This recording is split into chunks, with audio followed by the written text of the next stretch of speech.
In 1968, Dr. King was assassinated and Chicago was set ablaze. McDonald's franchises sat empty and they needed a plan. Operation Breadbasket had one.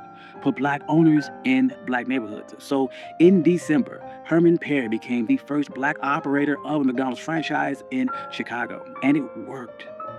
More black operators followed, and a pipeline was created. But there was a catch.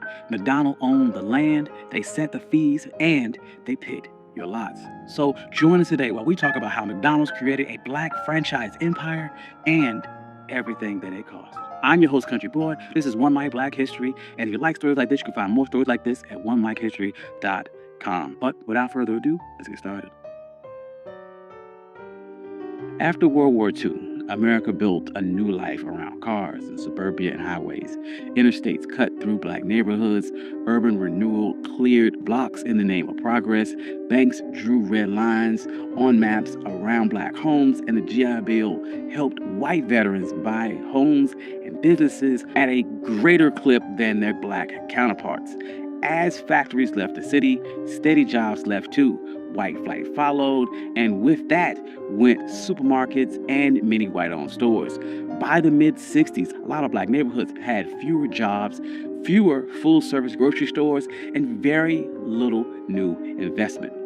During this same time, franchisees loved this new America. They had simple menus, fast service, and big parking lots off the highway. Chains like Holiday Inn, Hojo, and new burger brands were built for drivers and suburbia. So in 1956, McDonald's finance chief Harry Sunborn created the Franchise Realty Company. The company would own the land and the building, and operators would run the store, pay a fee, and rent.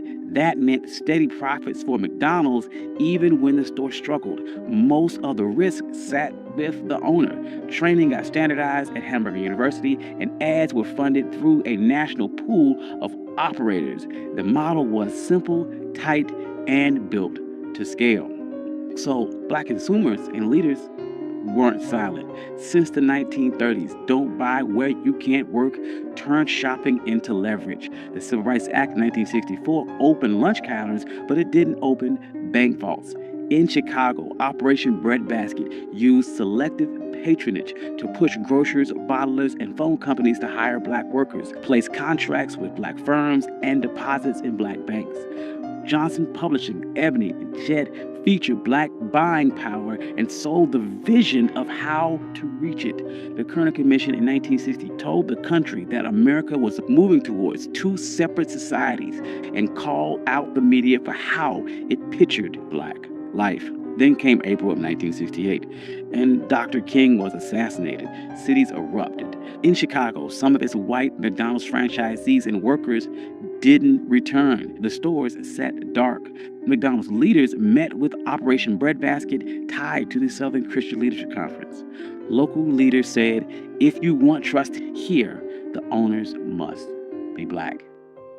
That same year, Harry Petty took over the Woodlawn store in Chicago's South Side and reopened it December 21st, 1968 as the first black McDonald's franchise. He was trained at Hamburger University, and the company helped him finance, allowing for zero partnerships when needed, and appointing small business administration loans. McDonald even donated their first day's profit from Petty's store to the Southern Christian Leadership Conference, tying the brand to Dr. King's dream.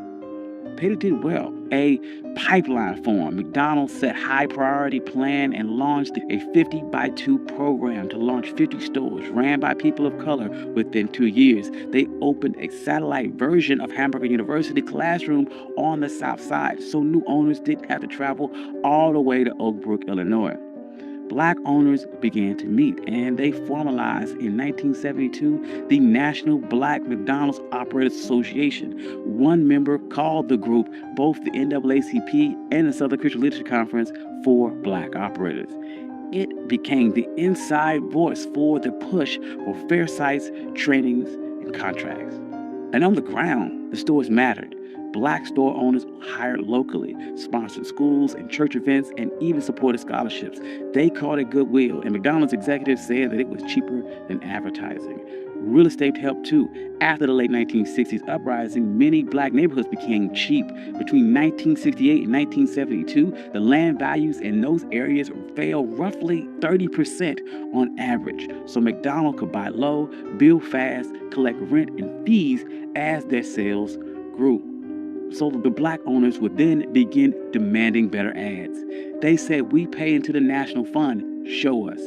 In 1972, McDonald's would hire Tom Burrell's black-owned ad agency. Burrell called his style positive realism.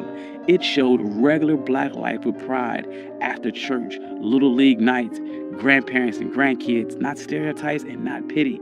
It would have lines like, "So good to have around," and "Get down with something good" at McDonald's. And those landed better than "You deserve a break today," which didn't fit with the lives of people who rarely had a break.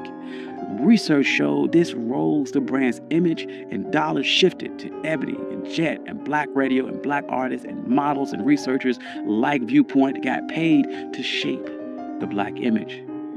Then civil rights groups would push further. The NAACP used fair share agreements and contracts for black builders, insurers, and distributors. The Black Operators Association stressed that one restaurant could support a web of black businesses around it. The system sent money past the counter into banks, printers, construction crews, and ad shops. However, in that fine print, McDonald's kept the land. Owners paid a monthly fee of about 4% in sales plus rent. Part of that rent is a slice of the sales, which reached up to about 14.5%. Owners also had to pay at least 4% in sales to the national ad pool. The company set the standards, inspections, and decided renewals. That is why many owners call themselves captive tenants. In plain words, you ran the store, but the company owns the ground and sets the rules. So site placement became a fight. Black owners said they were being steered towards older inner city and rural locations with lower average sales and higher costs for security and insurance. The Black Operators Association reported that from 2010 to 2019, the average cash flow gap between black and non-black franchisees tripled to about $65,000 per store. And as health debates grew, fast food filled spaces that supermarkets left.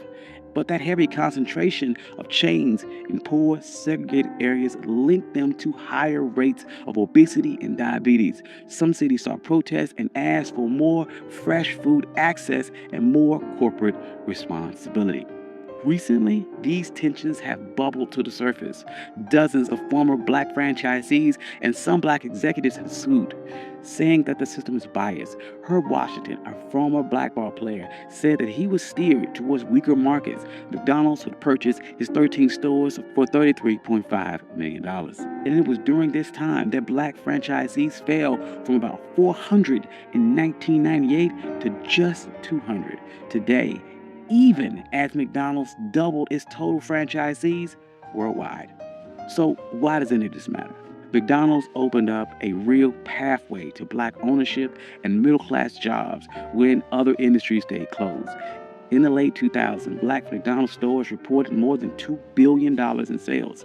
Company leaders said that McDonald's has created more black millionaires than any other corporation. And the ad shift put black families on national TV like it had always been that way. Yet outcomes are uneven. The same real estate and corporate power that made the model work also put a ceiling on it. It set the door and the deal at the same time. Big brands can push capital, contracts, and images to black communities fast. But if the company owns the land and sets the fees and chooses the sites, your success rides on their map. So let's be clear. McDonald's did the math. And after 1969, land got cheaper. The company owned the dirt and collected the rent and fees no matter who ran that store. Installing black owners protected their assets, rebuilt sales, and won goodwill.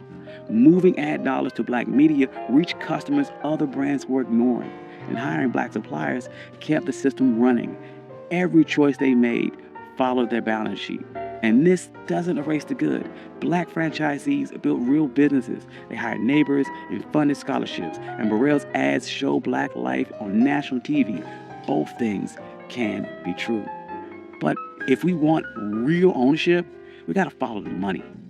Who owns the land under the store? Who owns the corners? Which banks write the loans? Which agencies control the ad budget? And which suppliers get the contracts? These are the answers that decide whether a franchise is built on freedom or just rented. Thank you.